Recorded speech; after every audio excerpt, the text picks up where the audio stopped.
Okay, guys, let's get started with the lecture today. Today we'll talk about self-fulfilling prophecies. Self-fulfilling prophecies. But before we get to that, let me remind you that... let me remind you that the first take-home test is coming up. The first take-home test is coming up. Actually, the details are I'm going to make it available from the 14th of October onwards. So that's Sunday, I think. Yeah, it's Sunday. So Sunday, 4 p.m. So basically, until then, you won't see it on blackboards. Then from that moment onwards, that's how it's designed. It's going to be visible on blackboard under assessment. I'm going to show you in a second where you find it. And then it's only going to be there for 72 hours. Right. So during that time, you have to complete this test. After 72 hours, it's just not there anymore. Means loss of points. Yeah. So 72 hours is enough time for you to find some time during those 3 days at some point to go through. It's not excessive. The whole thing is, as I said, the whole point of this thing is really just you to get your shit together and do the readings. That's the whole point of this thing. And so there are 20 questions in there. There's stupid questions, like, I don't know, what numbers do they say here and there, blah, blah, blah. But you only know it once you've done the bloody reading. So that's sort of first to make sure that you do the readings, and then the next assignment, that's there we get to you using that knowledge and transferring it. But first we need to set the base that you do the readings. And, you feel free to go back to the readings, the whole idea of that. You go back to the readings, you have an idea, I can't remember, let's go back, let's look up that article again. What did the guy say over there again? It's going to be very specific about those readings, very specific. But if you've done the readings, when you have the readings at hand, everybody can score an A+ on that. So there are 20 questions, and you have to answer those questions. And some of those, there will be different kinds of questions. There will be multiple choice questions.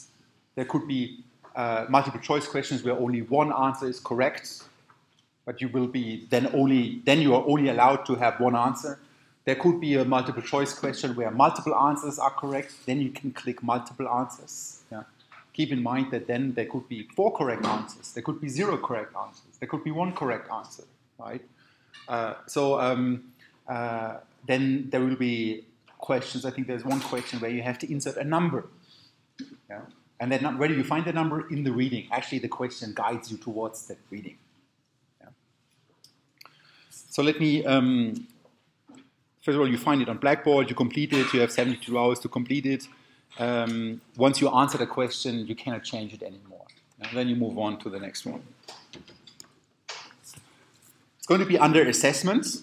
I promised a little demo. Let me kind of see if I can get this done. So here we are. That's the syllabus. I don't know. This is the page where you guys should be every week. You find your readings, you find the videos, you find the further readings, and there at some point take-home tests.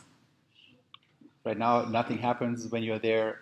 Actually, I'm not entirely sure if it's going to be a link. I'm going to see if I can put a link in there to lead you to it directly. But otherwise, you go through assessment. It's here in the main menu bar. And then at some point, there's going to be this one. Right now, you don't see that. On my Blackboard, you see its item is not available because it's only going to be available from Sunday onwards. And then you click on it, and then it says, please read this information carefully. This is the first take-home test for blah, blah, blah. You have 72 hours. Instructions again. That means the final deadline for submission is Wednesday, 17th October, 4 p.m. 5 p.m. I think it should be 4 p.m. Make it 5 p.m. You have 73 hours. It's kind of like on there right now. I make sure it's going to be as in the instructions. And after that, the test will not be available anymore. Then furthermore, please read this information carefully.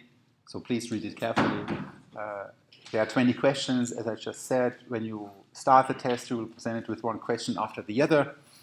Most questions are in multiple choice format with one or several correct answers. When only one answer is correct, you have to select the correct answer, and the test will only allow you to select one answer. When more than one answer is correct, keep in mind that all possible answers could be correct as well. You have to select all correct answers, and the test will allow you to select multiple answers. Not selecting all correct answers will result in 0 points for this question. Other types of questions require you to enter a number or to fill in the blanks in some text. But this is stuff you can all read up. Yeah? And once you committed your answer, you cannot change it anymore. It's basically gone, and then you kind of go on to the next question. But you can pause in between. You get a new question, like, okay, now I don't have the time anymore. I don't have another article. I need to read that first. You can go and do that article, and you can continue where you are. Okay, and if I would click begin, this is sort of like where it then starts. Now I don't know what's going to happen. Again, I get instructions, and suddenly you see now there's the first answer. Well, this is like an old, outdated stuff, so don't look at that. I haven't updated the questions yet. This was from another article that folks had to read at some point, and there it was according to Hedstrom and Svedberg, which sociological classic provided the most suggestive discussion of the concept of mechanism. In this case, the correct answer would probably be Robert Merton. But don't figure out you didn't have a text. You didn't have the text Hedberg and Svedberg. You had a text Zurowiecki. You had a text Merton 46 or 9 that you had to read for today. You had the text by Salganik and others. So there would be a question according to Salganik and others, blah blah blah. They do this. What was the result of that? Yeah, or what do they fill in there? So that's the take-home test. Do we have any questions about that? Yeah. So really, everybody should be Grund on that. Yeah. It's really just sitting down and, I know it's stupid, but it's sort of just a way to, at the end, to protect you from having to do all that kind of stuff at the end of the term when the exam is coming up. So if you've done your homework so far, this should be much easier for you. If you haven't done it, I know sometimes things happen. Sometimes life happens. This is now the time. These are your 72 hours to catch up on that where we were. So all the readings, including the one for today, are relevant. The one reading that you have to do for Tuesday is not relevant anymore. Yeah? Okay. So let's get on and move on to self-fulfilling prophecies. This is the stuff that I brought with me for today.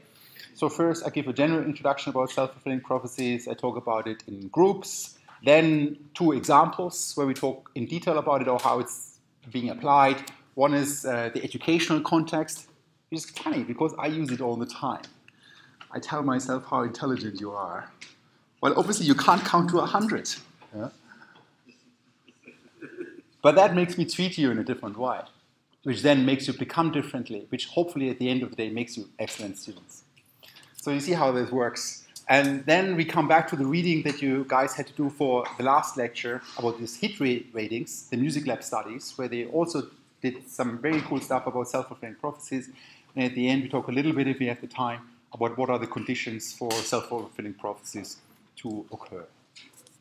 Okay, so let's get started with self-fulfilling prophecies.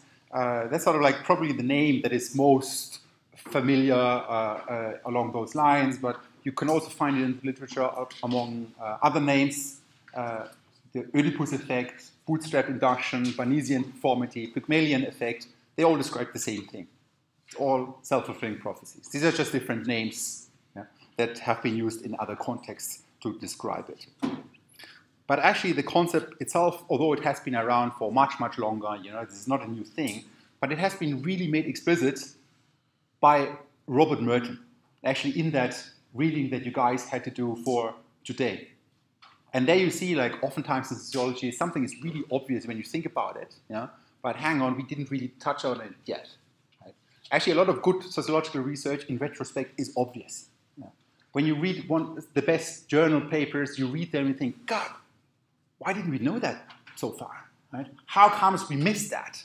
And the self-fulfilling prophecy is sort of like one of those. And it's also often used in analytical sociology as one of the mechanisms that really nicely kind of feeds into this whole micro-macro thing, like how individuals behave, how they change the situation for others, and so on, and then how that affects individuals again, and then how the whole thing continues, and so on. Right? So it's like a mechanism that is quite universal.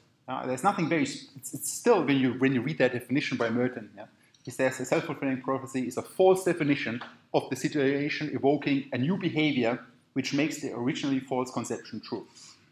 We have a false definition of something, a false belief. It leads to a new behavior, and that new behavior makes the originally false thing become true. That's the self-fulfilling prophecy. And when you kind of put it now just in graphical terms, it's just as I said, you have a false belief in something, and because of that false belief, some action occurs. And because that action occurred, the belief becomes true. Yeah, actually, because of the first one, it becomes true. Okay, now I'm going to extend this a little bit, but it's really just the same idea. But now I can use a terminology used in a paper by Michael Biggs, who actually used to be my PhD supervisor, or one of the two. Great guy, but he also wrote a chapter on self-fulfilling prophecies in the Oxford Handbook of Analytical Sociology. It's on the extended reading list, on the further reading list. And he uses this terminology where he says, okay, let's not figure out about the X's and Y's. They're going to be filled in a second, right? But it's a very general thing that X believes that Y is P. So somebody believes that something is something else, while in fact that other thing isn't that, and because of that, this person does something, in this case B, we're going to see what B is in a second, or you can plug in different kind of things, and because of that whole step, because X did this B, whatever that is, this originally wrong thing that Y is not P becomes true, so Y becomes P. Okay, now let's fill that in with a little bit of content. Notice we have X is the teacher, Y is student, P is having great academic ability, and B providing better teaching. We kind of would plug that in. It's really just plugging it in where X is, we put in teacher, and where Y is, we put in student. And then we kind of end up in a situation, where the teacher believes that student is great. The teacher is X, student is Y, P is having great academic abilities, being great. So if I would just have plugged that in, X believes that Y is P, means the teacher believes that the student is great. While in fact, Y is not P, the student is not great, does not have great academic abilities. This would lead then to the teacher putting more effort in it. That's the action that actually comes from that. It's B, so X therefore does B. The teacher puts more effort in dealing with the student. And as you will see later on during this lecture, it's actually remarkable how much that matters. It's crazy how that matters. Like how the effort that people put in, how that actually eventually really changes and can lead to the fact that then the students become great. And there are a couple of reasons for that, not only just because the teacher might explain something in a more pronounced way, but also because students think, well, this guy thinks we are good, so we better do something about it. We better better catch up on those readings. Otherwise, it's actually its explanation about image and self-image that is being projected on that. People have done a lot of research about that. But now I just filled that with a little bit of content. So something is not true to begin with. Because of that, somebody does something. And then, because of that action, the originally false belief becomes true. Another example where you might have come across this idea. It's very straightforward. You heard about placebos. And placebo is basically a medication that does nothing. It's often used in a test to kind of check, do people actually really become better, or do they become better because they think they're taking a pill, right? So half of the people gets the real treatment and the other one gets the placebo. They also take a pill, but that pill doesn't do anything. It's a self-fulfilling prophecy. It can be when the placebo works. So now I plug in a different contents here. So now instead of like teacher and student, I have patients and drugs and improves health and living a healthier lifestyle. So the originally false belief could be that the patient believes that a drug improves health. Well, in fact, it doesn't. It's a bloody placebo. It's, a sugar pill or something like that. And because of that, it could happen then, not to say that these things do happen, but it's just to outline like how would this mechanism unfold, or how could it unfold. Because of that, it could happen that then the patient thinks she or he feels better and does more sport. I take a pill and think, oh great, the pill does the job, now finally I can go to the gym. Now I have finally the energy to go there. While in fact, the pill didn't do anything. in the first instance. But now you see how X now does something. The patient now doing sports, like improving health, or actually living a healthier lifestyle, just going to the gym. And now we might end up in the situation where the patient actually becomes better at the end of the day, but not because of the bloody placebo pill, but because the patient went to the gym, thinking that the placebo would help him or her. So now we are in this situation where, again, like an originally false belief, the patient believes that the drug improves the health, while in fact it wouldn't. That led to an action, which is that the patient did something. In this case, it could be living a healthier lifestyle, going to the gym, and because of that action, the originally false belief that the patient that this drug doesn't do anything, or that the patient is not healthy, actually changes, and the patient improves because of the action. So that's sort of another example where you see the self-fulfilling prophecy at place. Actually, I don't have the reference right now, but people did some research. You even find this in the context of dating. When you believe somebody likes you, you're actually more likely that that person likes you. And the reason is because then you behave in a different way. You talk to people in a different way. And then they change their behavior, and then it actually makes even if they might have not liked you to begin with, it kind of makes them more likely to like you afterwards. So we observe that quite a lot, these dynamics, where something triggers a behavior, an action, and that action then actually changes the original situation. And you can see where this can be problematic, because people can really mess this up. They can mess up the causation. They think that it's that thing that causes it, but actually it wasn't. It wasn't the placebo. The placebo didn't do anything, the pill. Yeah? It was like going to the gym that did. So their causality can be problematic, or people kind of then feel confirmed in what they thought. Like, of course, the pill helps, because it did the job. I feel better at the end of the day. Yeah? But strictly speaking, it was the other way around. That because of the pill, they did something which then kind of changed the situation. Okay. So when we look a little closer into what are the requirements for self-fulfilling prophecy to be there, we have two criteria, as outlined in the book chapter by Michael Biggs. He says, first of all, there needs to be, for something to be called a self-fulfilling prophecy, it's always good, what is our definition? And he says, there needs to be a causal sequence, like the ones that I had just outlined, but also there needs to be some misapprehension or somebody misunderstanding the situation to begin with.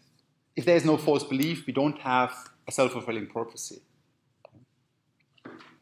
So something is false at first, and because of that, people do something. And because of that, whatever was false becomes true. So as I said, people can kind of fail to realize that it was their false belief and the action that resulted from it which made the original belief come true. And if people don't realize that, they feel validated about their original belief. They can feel, well, yeah, my original belief was true because that's sort of what happened. But actually it wasn't true, and that, because it wasn't true, they did something, led to some action which eventually made it come true. Okay, so that's the general idea of a self-fulfilling prophecy.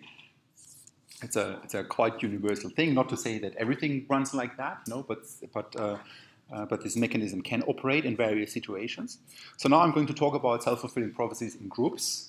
This is sort of where it becomes interesting for us as sociologists. I don't know, self-fulfilling prophecy psychologists also talk about that, like what people think and so on. But it becomes really interesting, I think, when this whole thing occurs in group situations. And then we are totally in sociological realm. So the way this looks like in that world is that we don't just have one individual. We don't have just one individual X that does something. Now I have an individual X1. And that individual X1 believes that Y is P, but in fact it's not the case. And because of that, that individual X1 does something, does B. Yeah? And because X1 does something, now there has another individual, X2. Yeah? And because that individual sees somebody else doing that, now that person also thinks that Y is P, while in fact it is not. Right? And then that person does something, B. And so on and so forth. And then we have a third person and so on, and they do that. And as a result, at the end of the day, or that's sort of when a self-fulfilling prophecy would occur, and you get an example in a second, the originally false belief becomes true. Okay, where do we observe that? And that's sort of like what self-fulfilling prophecies are mostly associated with. Yeah, it's a bank run. It's a bank run. Bank runs are not that popular anymore because, well, not possible anymore. Yeah, because nowadays, I don't know, people know about that, or I don't know, governments put restrictions into place. You can only withdraw that much money on a certain day. Yeah? There's a reason for that, because it all went terribly wrong in the 1920s. The Great Depression, there's a huge bank run that occurred. And what is the logic of a bank run? A bank run is basically a story about a bank going bankrupt, because everybody thinks that the bank doesn't have the money anymore. But actually, originally, the bank did have the money, but because people thought they were bankrupt, they took their money away, and everybody did that because they saw other people taking their money off that bank. And because of that sequence, X1 does something, X2 does something, X3 does something, and so on. Because of that sequence, at the end of the day, there wasn't enough money anymore in the bank. And the bank became bankrupt, even though the bank was not bankrupt to begin with. So there we are in this situation. So now let's put that in a context. So let's say one individual believes that the bank is insolvent, meaning the bank doesn't have enough money. Yeah. And because of that, that person withdraws money. Now, because somebody else withdrew money and said, well, and thought this bank is bankrupt, another person might think, maybe that bank is bankrupt, goes bust. Maybe I should get my money and kind of, put it somewhere else, put it under my pillow. And then that person withdraws money. And that can lead to another person withdrawing money. And at the end of the day, well, actually, all banks are like that. If everybody would withdraw all their money from a bank, all banks in the world would go bankrupt. Banks don't have all the liquidity, all the money that everybody deposited in their bank. That's just how it works. They have like some money and they lend it to somebody else, right? They only have a fraction of the money actually available that they have in their books. And this is sort of like the example of a self-fulfilling prophecy in a group, where you see like one person doing something, a false belief that leads to one person doing something, which enforces the false belief of somebody else, which then leads to that person doing something, which then again enforces the false belief for another person, and so on. And eventually, because of all these individuals acting on these false beliefs, the originally false belief becomes true. So that's a bank run self-fulfilling prophecy in a nutshell. Let me move on to one other example now. We talk about self-fulfilling prophecies in educational context. And so that's fascinating research. It goes back to a study by Rosenthal and Jacobson. Pygmalion in the classroom. Because of that, it's sometimes also called the Pygmalion Effect. They wrote a book about that. Actually, they did nowadays it would be a highly unethical study that they did. But nevertheless, a pretty cool study. You have to give it to guys back in the 60s, 70s. They could do things without ethics boards. Yeah? And they had this design, which was crazy to think about. So they basically did a study in schools where they had teachers overhear conversations at the beginning of a year that a couple of their students, a couple of the children in their class, like spread out over different school classes and schools and so on, they overheard the conversation that these kids are late bloomers. They are gifted. They are very intelligent, but it just hasn't happened yet. Yeah? And they were given the impression that this is based on an IQ test. Researchers came in, they did an IQ test and so on. And then they talked about, oh, this kid is really clever and so on. Right? And the teachers were given this false information. Why is it unethical? Because actually, I don't know, you would give the teachers the false information, which could ultimately harm the kid. Yeah? So I don't know, or give them an advantage or disadvantage or whatnot. And actually, that's exactly what happened. So those teachers thought that some of the children in the classroom were particularly clever. But it's just not showing yet. But they have the potential. It's like me thinking that a couple of you guys are really intelligent. But it hasn't shown in the assignments yet and so on. But I kind of think that some of you guys really have it in you. What happened is that at the end of the school year, those 20 kids that were kind of given this random label, well, I have to say that actually it was obviously not true, right? So that these 20 kids were randomly selected, pure chance about, I don't know, who was kind of labeled as being the intelligent late bloomer. Yeah? There was nothing about it. It was not related to their true IQ. what happened is at the end of the school year, those 20 children actually did improve their IQ scores much more compared to the other students. And this effect lasted for another 2 years. So now we have an originally false belief that some kids are really clever, which leads to some sort of action. We'll talk about that in a second, what it is. Actually, it's the teacher treating those kids in a different way and putting different expectations on them. And then, because of that, they actually do improve. So the originally false belief becomes true. So the prophecy came true because the teachers responded differently to those students. And there's sometimes very subtle stuff, like giving more feedback. I don't know, you ask me a question, and I can either brush it off, I don't know, and run away, or I can sit down with you and kind of talk you through it. And that's sort of what happened here. There were like really subtle things, but also like having expectations towards the students, right? Think of the classroom setting, like one child is asked to give an answer and doesn't know the answer, and then the teacher either brushes that kid off and says, oh, you never know anything, why are you sitting there? Or the teacher says, next time you do it better, but it was almost good, there was another context, in that case it could have been right, or so on, right? That kind of does something to that child, and it does something to that child where the child actually then starts to react to this different treatment, starts to internalize in it, and other studies showed that when you kind of tell somebody that they are stupid, at some point they start believing it. And at some point they kind of give up, they kind of say, why should I put any effort into this anyway? Yeah? I'm never going to be good.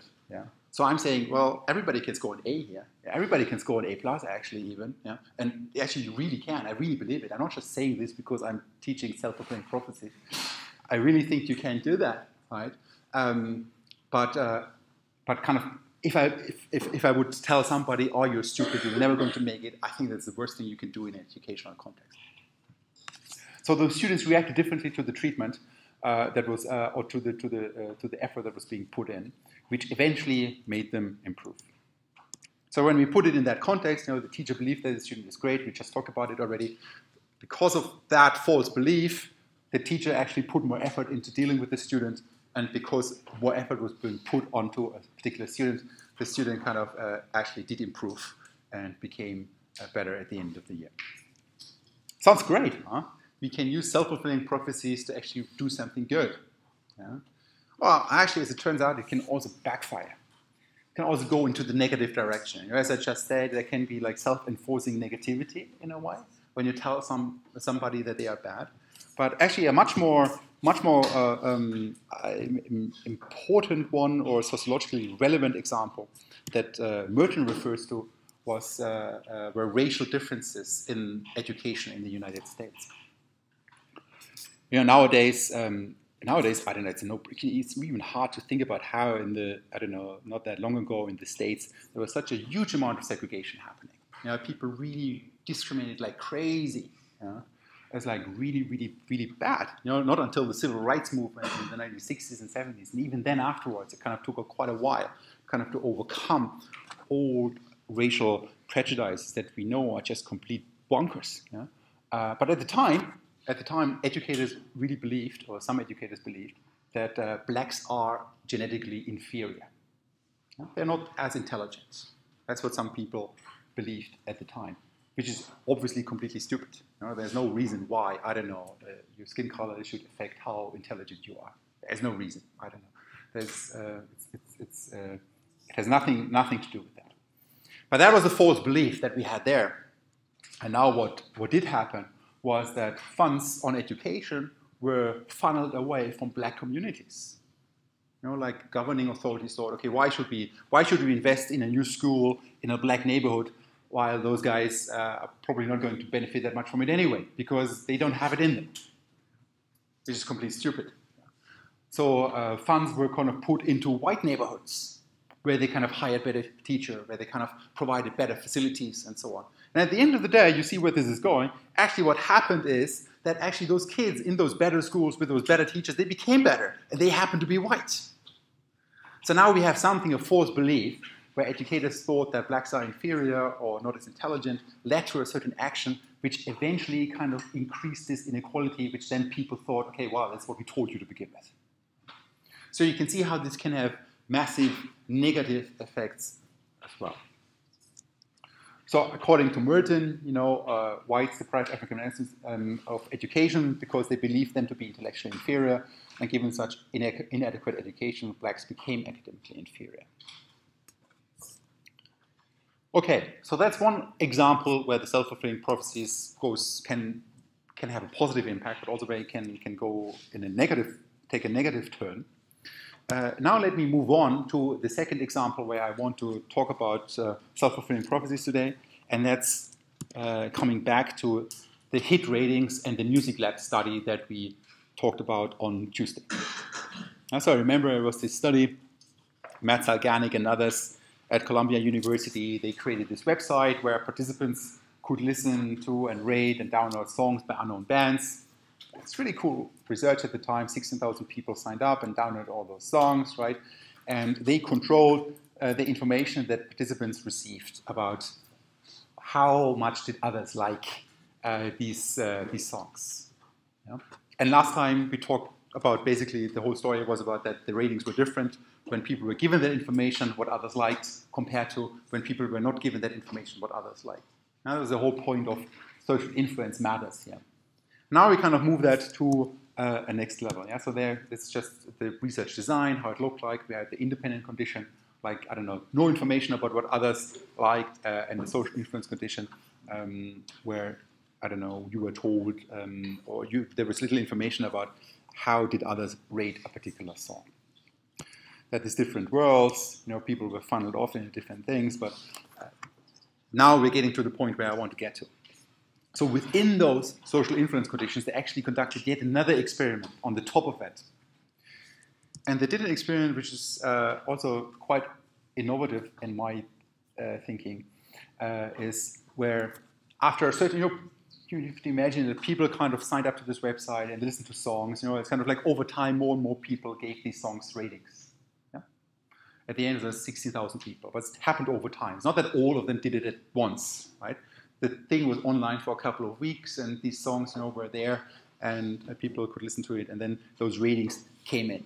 So what they did at some point they made a cutoff, after 4 weeks or so, and then they inverted the ratings in some of the worlds, but not in all. They inverted the ratings in some of the worlds, but not in all. So let's talk about what you see over here. First of all, on the x-axis, you see subjects. It's basically time. That's individuals going to that website and kind of rating that song. But at first, there's no individual rating it. Now here we have 400 people who already gave their rating. And there we had like 750 people who gave their rating and so on. And this is now a scenario that's one of those social influence worlds where, the highest rated song becomes more popular and the lowest rating song just stays there. Reinforcement, people hear about what others say. That's the lecture from Tuesday. But now they had a cutoff point. This case was after around 750 people participated in that. And now they did something pretty cool. So they kind of, remember this is the website where you have the song and next to it like the ranking or the rating of that song that others gave it to that song up to that moment, right?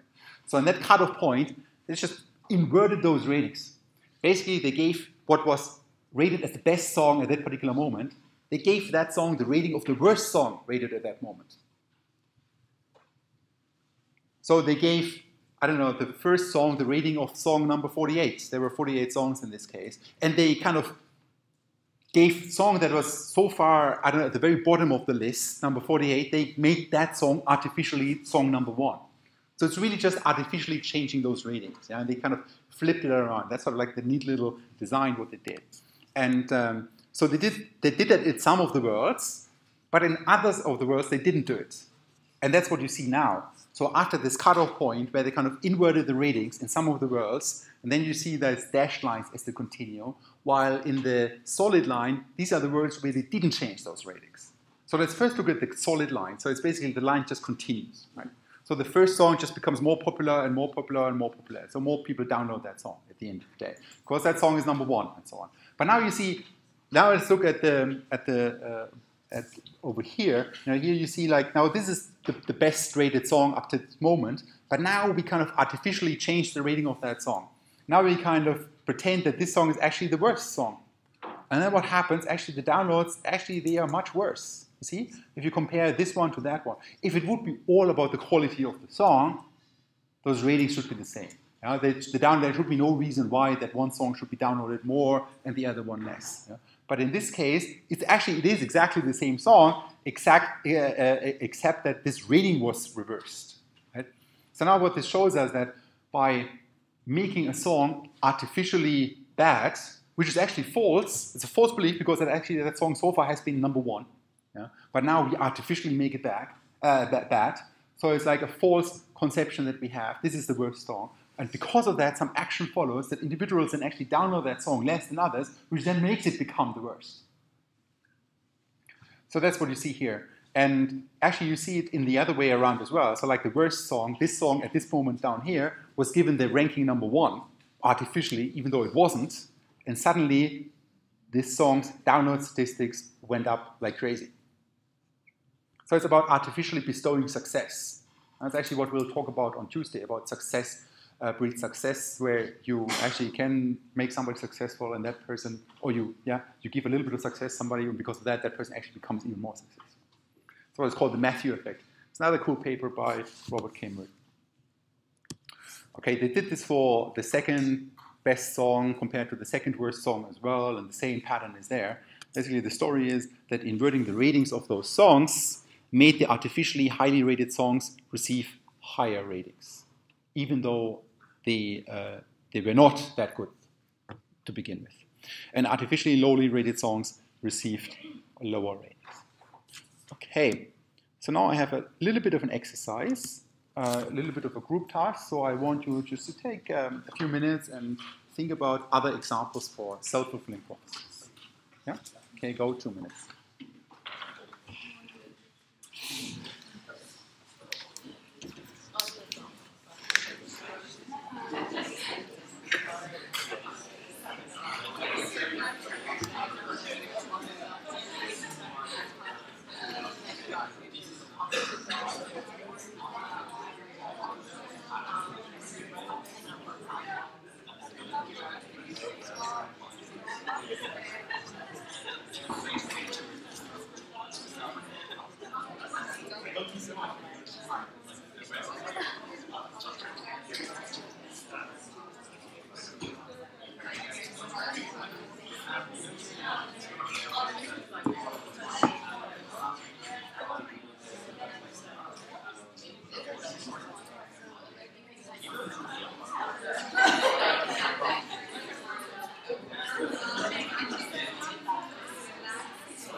So it's kind of crazy how, I don't know, rating can kind of play a role in it.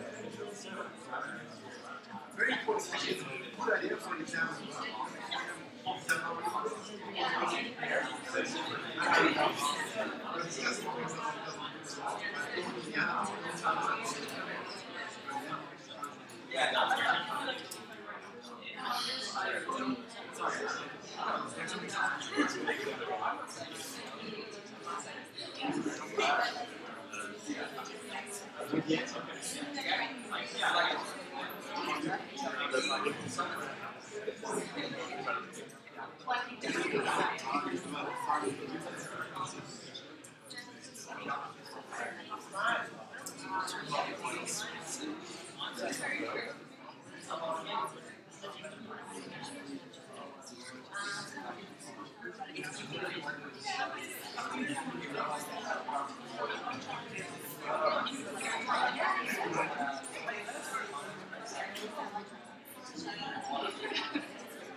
Because then you need to apply.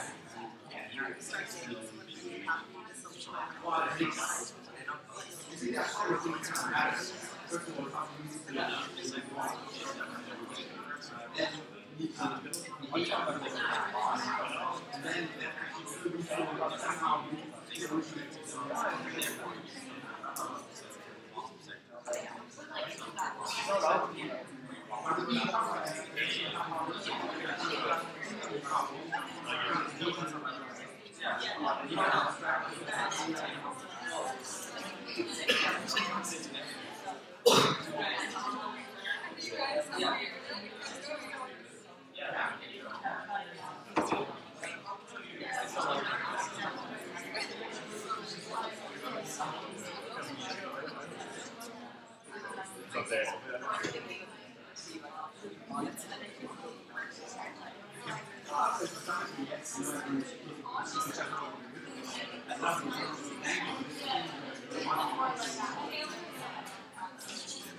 okay, let's press on. A couple of you had some ideas, like thinking about your own life at the university and whatnot, right?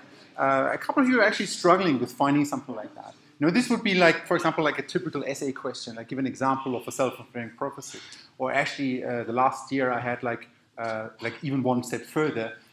In a footnote, I think even in that paper, Merton says something about, he calls it suicidal prophecy, or actually it's called self-defeating prophecy, where something that was true led to a certain behavior, which then makes it become false. And that's like the reverse of the whole thing, right? But as an example, there was like an essay question during the last years, give an example for that and describe that and how that process goes and so on. Yeah? No idea if it's going to be the same thing this year, but we'll see. So let's go on and talk about why these self-fulfilling prophecies occur, or actually what is required for them to occur. Zoom in a little bit. So first of all, why do people have false beliefs and behave according to them? Now that needs to be there, right? A false belief is there for whatever reason. We don't care about why. That's just there right now. Let's accept that for the moment. But people still need to behave according to that. Why do they do that? Why do they? Maybe they just don't know any better. Yeah. But maybe they do know, why do they still act on it? And secondly, and this is sort of like the tricky question, like why does a specific behavior subsequently fulfill that original belief? It doesn't have to be, not everything in life is a self-fulfilling prophecy, but when you have these self-fulfilling prophecies, you need to have these two things happening. Yeah? These two things need to occur. Let's talk about the first question first. So why do people have false beliefs and behave according to them? Actually, there's a literature around that. I'm not just making that up. Some people say, well, maybe it's about a power imbalance. Yeah? Maybe X has power over Y, and Y accepts that expertise. Think about it. I'm, as a teacher, as a university professor, telling you that you suck. Yeah? If you can't count to 100, then you're really bad. Yeah? And then you might accept that because there's a power imbalance, because you think, oh, this guy should know it better. The guy is educated, whatnot. He's done this for years. He knows it better than I do. Yeah? So people can have a false belief and behave according to them because of an underlying power imbalance that is driving that. Or it could be that costs of making a mistake are asymmetric. What is meant by that? Well, think of the example of a bank run, where you're not sure if the bank is going to be insolvent or not. Actually, not that long ago is exactly what happened in Greece. People then ran to the bank, to the ATM, and withdrew money. I don't know. Maybe it happened in Ireland as well. I can't remember. I'm not here for that long. I can't really tell. But in these kind of situations, when you think about, okay, the risk is that the bank goes bust and all my savings are gone. That's like a high cost. While on the other side, the cost for going to the bank and withdrawing your money, okay, it takes a bit of time. I don't know, then I have the cash, but it's not such a huge cost. So here the costs are asymmetric. So even when there's uncertainty about that, so it doesn't necessarily mean I know this is right or wrong, but there's an uncertainty to it, but the costs are asymmetric to it. Yeah? So here it kind of makes sense. It's really rational. Even if you personally don't believe that your bank is insolvent, it still makes sense for you to withdraw your money. Because you kind of know that if others do it, actually it might become insolvent. Right? So here the costs are asymmetric for doing that. It could also be that people can gain something from believing in a false belief. Maybe you came across the Ponzi scheme. It's like this financial scandal thingy that once in a while comes up. Basically, it's this idea, I promise you, if you give me 10,000 euros, I give you 20% dividend at the end of the year. You think, wow, 20% is great. It's a great investment. Yeah? And, actually, because of that, you say, Thomas is such a great investor, we should give him all the money that we have. And then you tell two of your friends to give me their money as well. And then you say, well, he promises 20%. And actually then I get 3 people who I got the money from, right? From you and your 2 friends. And then I can take the money from your 2 friends and give you the 20% dividend because I have the money now. Yeah? And you see, so even if the belief is false, people in this situation might gain something from believing in the false belief. Of course, at some point, the whole thing unravels because, I don't know, you cannot continue that forever. And that's when guys like this guy, Madoff, he was the latest, biggest scandal. Maybe you heard about him. He was sentenced to prison for quite a long time because he kind of basically ran a Ponzi scheme. Ponzi scheme has been around for quite a while. At the beginning of the 20th century, a guy called Ponzi, he invented it and ran that. Okay, so these are different kinds of explanations. Yeah? Of course, there could be other explanations for that as well, but they are sort of like, I don't know what the literature says about, I don't know, why would people have false beliefs and behave according to them. Let's move on to the second question that we had, is why does a specific behavior subsequently fulfill the original belief? That's like now an interesting one. How can that be that, I don't know, I do something and because of that, whatever was false to begin with now becomes true? Some of you guys said about, I don't know, I think I'm in trouble, and then I kind of behave in a certain way, and that kind of, makes me more likely to actually stumble into trouble. Yeah, these are the kind of situations that could actually occur. There could be, the literature has something they call response expectancy. A response expectancy refers to this fact where a student who accepts a false belief from the teacher that he or she is bad in math might be anxious then in the math exam. So I expect a certain response. I tell you, I don't know, you will fail in the exam. Then you go into the exam, and then you kind of expect that you fail. Yeah? And there's a response according to that. You become anxious, and that is then what makes the originally false belief become true. So it could be along those lines. It could also be about a gap in what is called the self-image and the image of others. There were some experiments that show that when instructors, falsely believe that some students are promising and behaved accordingly, that the students then they feel they're being treated better than they deserve to be. Yeah? Suddenly I'm treating you really well. And you think, this guy, he's sort of treating me so much better than others. I don't know, what's going on? And then you feel like, well, I better do those readings right now. Yeah? Because otherwise I'm going to disappoint the guy.